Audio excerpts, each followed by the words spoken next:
What's up guys, it's Tom here and welcome to a major update to the Manchester City potential relegation and 115 charges trial, because you guys want to know when and how Manchester City will be punished. And in this video we will take a look at new evidence that has emerged, and this is in response to Manchester City's chairman Khaldoon Al-Mubarak, I think that's what his name is. He has claimed that Man City are innocent and they will prove their innocence in front of the independent commission in the Premier League. So I will just show you more proof that Man City are guilty in, breaching financial fair play rules, guilty in breaching, inflating their sponsorship revenues artificially by the state of Abu Dhabi, the state of the United Arab Emirates. And in this video we will take a look at the misconceptions that are in mainstream media as well. So lots of new information in this video. The first email that I want to show you was sent to Simon Pearce, who was the chief executive in mainstream media as well. So lots of new information in this video. The first email that I want to show you was sent to Simon Pearce, who was the chief executive of Manchester City at the time in 2013. Payment processed and sent to Ali for signature. You will need to sign the payment vouchers on your return. The remaining cash is in the Abu Dhabi United Group City Store bank accounts as follows. So basically Abu Dhabi's money was Manchester City's monies, free to use. Another email in response to the previous one. So Simon Pearce responded to this person, Omar Awad. Please find the attached two invoices that need to be paid by the Abu Dhabi United Group, and they are budgeted payments marked as agents commissions. The total amount is 1.3 million euros. So basically Simon Pearce, the Man City chief executive, is asking Abu Dhabi to send money to Man City disguised as agent commissions. Another email, George Chulimas, who was also a chief executive at Manchester City, like CFO or something like that, which he sent this email to Simon Pearce. Hi Simon, Chiki Begiristain is chasing me on the Negredo related invoices. Please let me know when can Abu Dhabi proceed for payment. Many thanks. So this was brazen. They weren't even afraid of getting caught, and that is, it shows that they were just comfortable talking about this in email. And then Omar Awad, who is probably an Abu Dhabi, finance guy who is managing the money of Abu Dhabi. Both payments processed, signed by Khaldoon Al-Mubarak. This is the owner of Manchester City, and sent to bank, and this email was sent to Simon Pearce, the chief executive. Another email, I will prepare the payment paperwork and wait for Ali's instructions. That was sent to Simon Pearce by Omar Awad. And then another email from Simon Pearce sent to Omar Awad. As you saw yesterday, Khaldoon has approved the Abu Dhabi payment relating to the purchase of a young player. This relates to the two invoices attached. They add up to euro 1 million. And Simon Pearce tells Omar, looking at your last accounts update, it seems we have enough money in the Abu Dhabi GBP account to cover this. I've spoken with Ali and given Khaldoon's approval. Could you please prepare the payments for signature? I am expecting a payment of around 27 million pounds into the Abu Dhabi GPB account this week or early next week. Ferran Soriano is due to contact Ali today and we'll discuss the attached contract. Ali may advise waiting until that is signed. You can read the rest. But basically this is a brazen corruption done in broad daylight. And Khaldoon Al-Mubarak has the cheek, has the gall to call Manchester City innocent, and that they said that they will prove that they are not guilty. I mean, there are countless of amounts of emails like this proving Manchester City cooked the books, inflated their revenues artificially. Basically, the state of Abu Dhabi was funding and is funding Manchester City directly. And I also want to bring awareness through these Manchester City videos, because there are a lot of misinformation in the media and in the public domain, and false narratives being spread about this Manchester City City case. And also there is a alarming, worrying lack of in-depth analysis about Manchester City's case on the evidence available in the public domain. Many people believed that Man City would never face justice for a variety of different reasons. The Premier League wouldn't want to punish them, they thought, or they couldn't produce the necessary evidence, or that Man City were too rich and powerful, or the government wouldn't be prepared to alienate an ally in the United Arab Emirates, and many more. And these beliefs are mainstream. You can see it on Twitter, on Facebook, on public forums, on Reddit. I saw where it was likely originating from too. This journalist is saying, misinformed, incompetent, disingenuous commentators spreading absolute nonsense, false narratives, putting false narratives in the discourse. The soul of English football has been corrupted for over a decade, and these guys are accepting it, making excuses for it, enabling it, and in some cases even encouraging it. I want to spread awareness of because of football's sake, because if you let Manchester City get away with this, then football will be gone as we know it, and it will be changed forever so drastically that the repercussions are gigantic and unthinkable. Can you imagine Man City and Newcastle spending unlimited amounts of money every season? That would absolutely destroy the Premier League and football in general. It has been almost 6 years since those infamous emails were first leaked, and it became apparent that Man City have subverted and broken the rules,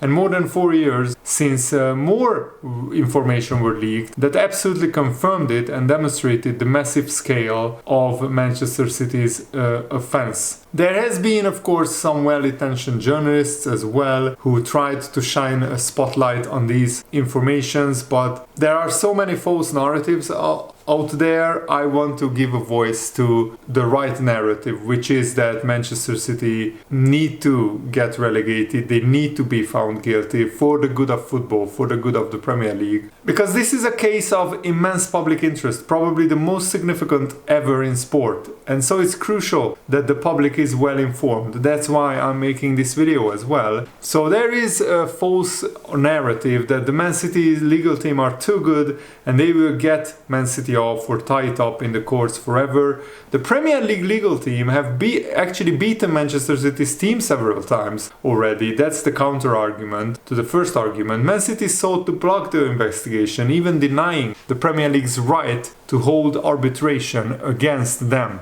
Many people wrongly think this is a charge worthy of only a fine because of what happened at the Court of Arbitration for Sport. I think that was far more related to 2 out of the 3 arbitrators who made that decision than the nature of the charge. Many lawyers I know believe such a charge to be just as serious as the breach for which they were being investigated, this journalist said. So this was a monumental loss for Man City's legal team. They failed in their action and opened up their client to even greater sanction. There is also no meaningful possibility to delay the case indefinitely. The hearing has begun, it has an end date, any decision can be appealed to another panel, but that would add another 6 months on at most. So this case will be over, including all the appeals, in about 9 to 12 months. So in 1 year, the final verdict will be reached. After that, there is no meaningful option to appeal. It can be done only in exceptional circumstances that are highly unlikely to apply. They can't be manufactured either. We will have a final decision before the end of 2025. Another false narrative or misinformation is that the United Arab Emirates' money will get them off, or the UK government will intervene so as not to harm the international relationship between the two countries, the United Arab Emirates and the UK. This just isn't plausible, this journalist said. Firstly, the kinds of people chosen to sit on the panel are not to be messed with. They won't be solicitors or attorneys trying to grow their firm, with clients or potential clients involved in the case, like at the Court of Arbitration for Sport, it was the case. They will be fully independent, proper persons chosen by Murray Rosen, likely a former justice to chair it, and 2 of the following: current or retired justice, KC, solicitor, audit partner, or fraud investigator.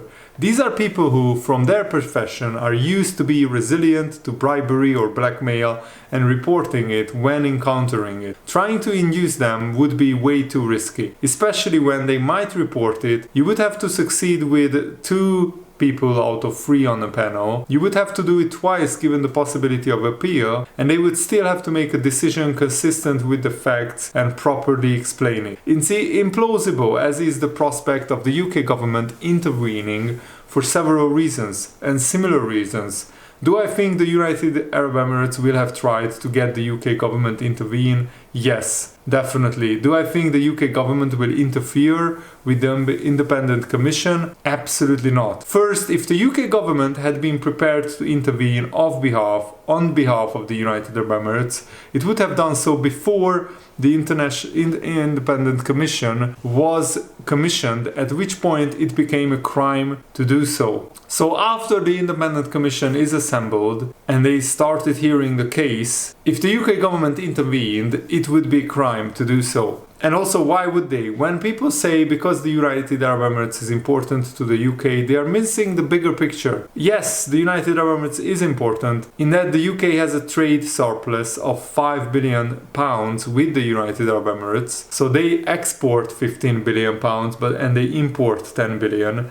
And it accounts for 0.4% of foreign direct investment in the UK. But what's far more important is the international perception of the UK's justice system. If foreign investors thought the UK government would interfere with independent judicial processes on behalf of other governments, foreign direct investment will fall off the cliff, and by more than 0.4%. And the pound sterling would absolutely tank as well.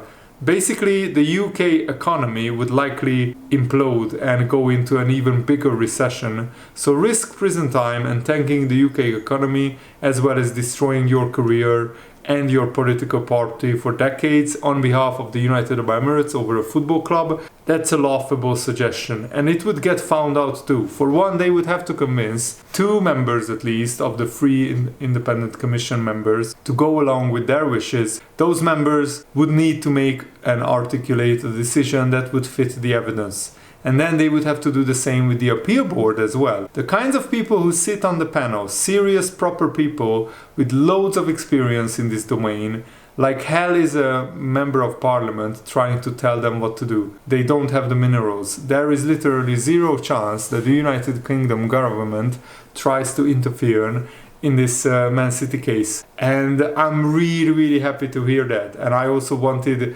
you guys to hear that as well. And another misinformation or false narrative that is going around in the mainstream media is that the Man City offences will be time barred like they were at the Court of Arbitration for Sport. Because Man City were found guilty in many charges, but it was time barred. They couldn't punish them because they happened too long ago. The Premier League doesn't have a time limit on offences committed. The problem with this argument is in English law, the offences will be time barred we are talking about. The statute of limitations, English law has a 6-year statute of limitations that is extended when the breaches are concealed, which is the accusation here. So because Man City concealed the breaches and it wasn't made public, there is no 6-year statute of limitations. The whole basis of the charges is around covert secret action. This needs to be demonstrated, but this is not an issue given that proving the charges will also necessitate proving concealment by default, meaning the statute of limitation has to be extended.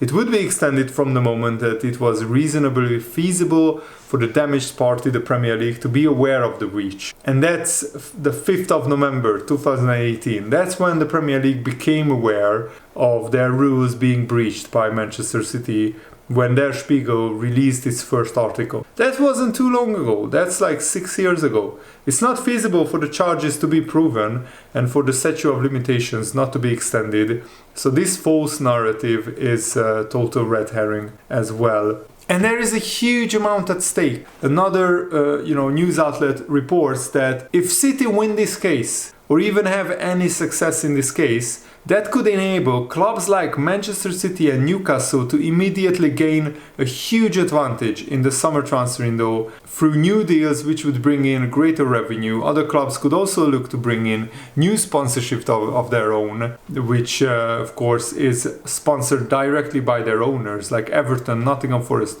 Leicester City. They already face profit and sustainability rule breaches. Man City losing will not change much immediately, but they still will be able to oppose the attempted vote and fight against the Premier League will be far from over. City may remain locked in a battle with the English Premier League over these charges hanging over them, and the double legal defeat could be disastrous for Manchester City. They could get relegated, their titles could be stripped, their owners could be even forced to sell the club, like Chelsea. They forced Chelsea to be sold by Roman Abramovich as well. And also there is a danger that this impacts the European Super League idea and perhaps sees new life breathed into it. The collateral damage, most considerations at this moment in time focus on Man City and what it might mean for Pep Guardiola, his players, the men's team. The impact on the Man City women's team and community outreach should also be taken into account. Manchester City's mega revenue, which has been propped up by sponsorship deals, also bankrolls the women's team, who won the Women's Premier League in 2016, and also enables the club to have a wide-reaching and impactful community presence. If serious punishment will be taken against Man City, then the chances are that the financial impact will not be only felt by the Man City men's team, but at all levels.